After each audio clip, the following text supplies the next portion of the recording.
Alors que la coopération sécuritaire est déjà bien établie, la Russie et le Mali renforcent leurs relations dans plusieurs autres domaines avec la signature d'accords, mais aussi des annonces.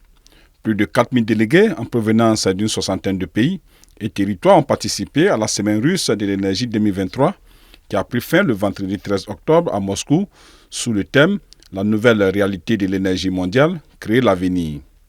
Une délégation malienne, conduite par le ministre de l'économie et des finances, Alcénou Sanou, a pris part à cette rencontre. La Semaine russe de l'énergie est une réunion de haut niveau qui vise à présenter le potentiel énergétique russe au monde entier et à développer la coopération internationale dans les domaines de l'énergie, du pétrole, du gaz, de l'électricité, du nucléaire et des énergies renouvelables.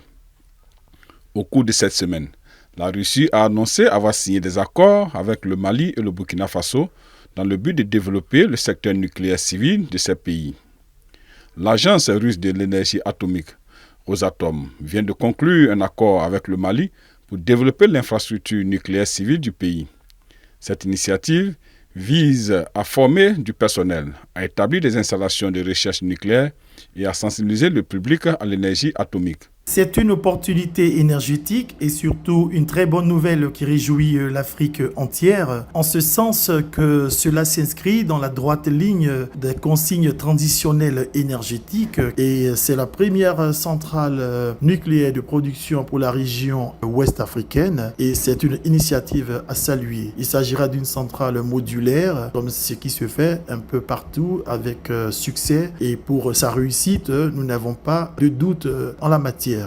L'uranium est un élément indispensable à la production d'énergie nucléaire. Le Mali n'en possède pas, mais des pays comme le Niger et la Namibie figurent parmi les principaux producteurs mondiaux. Ensuite de cet accord sur le nucléaire, la Russie s'engage également, selon le ministre de l'économie, à implanter une école de géologie au Mali et l'ouverture d'un centre de langue qui avait été évoqué en septembre.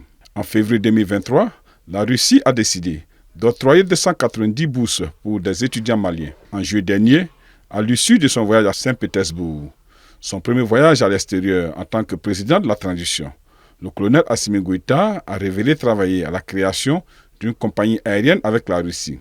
Si la Russie, blacklistée par de nombreux pays occidentaux depuis le déclenchement de la guerre début 2022, cherche à étendre son influence en Afrique, elle part avec un train de retard. Selon des chiffres avancés par certaines chancelleries, le volume des investissements de l'Union européenne en Afrique a atteint en 2022 163 milliards d'euros, alors que pour la Russie, il est chiffré à 20 milliards d'euros. La Chine est aujourd'hui le plus grand partenaire commercial de l'Afrique avec plus de 2000 milliards de dollars de commerce bilatéral.